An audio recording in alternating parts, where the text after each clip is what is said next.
Hi, this is Jim Starkweather, the publisher of KitMaker Network and Armorama.com, and welcome to another episode of Turning the Page. Today we've got a magazine edition. This is the Abrams Squad number 4. This is for December, January. I'm a bit behind. They haven't sent me any of the more recent ones, so I'm hoping they're still coming out. But I wanted to get this one up on the site just essentially as a promo piece for them since they sent it to me.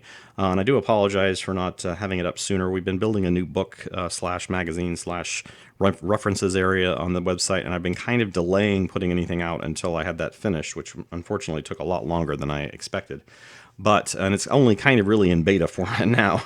But real quick here, let's give you a preview of what's in this particular issue.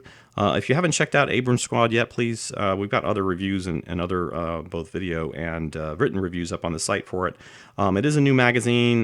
This is obviously just number 4. So, and I'm thinking it might be quarterly, so that may be why I haven't gotten the most recent release.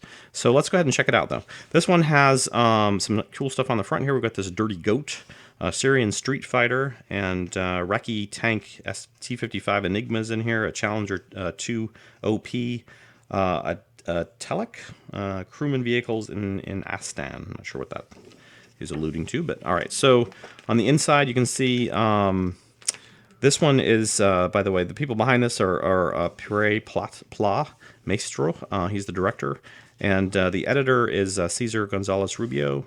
And they've got lots of collaborators and other people working on it as well. So this one, again, so that nice little contents page here, which they're basically like divided up into projects. So essentially what you're looking at here is kind of a small scale, I would almost call it like a project book, softcover book, rather than specifically a magazine. Although it does have all the typical magazine kind of things too, like these intros or news features and things like that. It even has even a gamer page here, which I used to say for years that I thought that some magazines or websites should have, like, kind of things about games. I think games, we're really not taking advantage of all the young gamers out there playing all these war games and potentially getting them interested in the vehicles and so forth. And I see we've already seen a huge influx of people through World of Tanks, I believe. So you may be seeing a lot more with other games like Call of Duty and Battlefield and things like that. So this is talking about Call of Duty Ghost and Battlefield 4. Anyway, so moving on. So we've got, this is, I believe, the first article, right, on the RTS remote thermal site. This is by Cesar Gonzalez.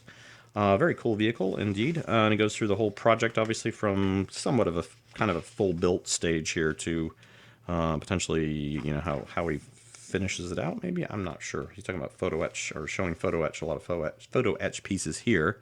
And he's showing like the interior.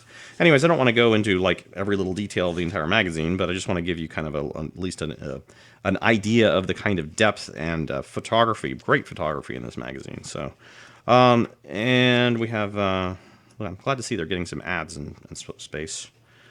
Some of the magazines are really challenged ad-wise right now, and I'm sure that's probably what's keeping most of these magazines going, because they're at this phase, early phase of, they're not probably going to have enough subscribers to do that. So glad to see them getting the advertisers.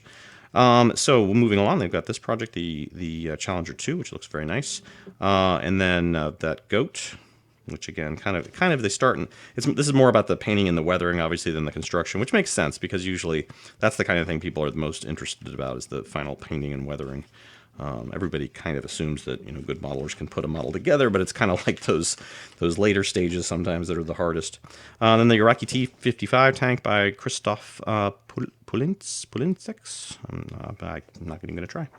And then that's pretty much it. And I got some reference photos in the back here, and then some quick, maybe what's coming next down the road, I think. Why not a car?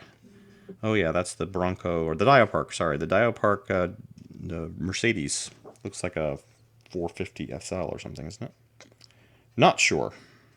Says civilian car, but yeah.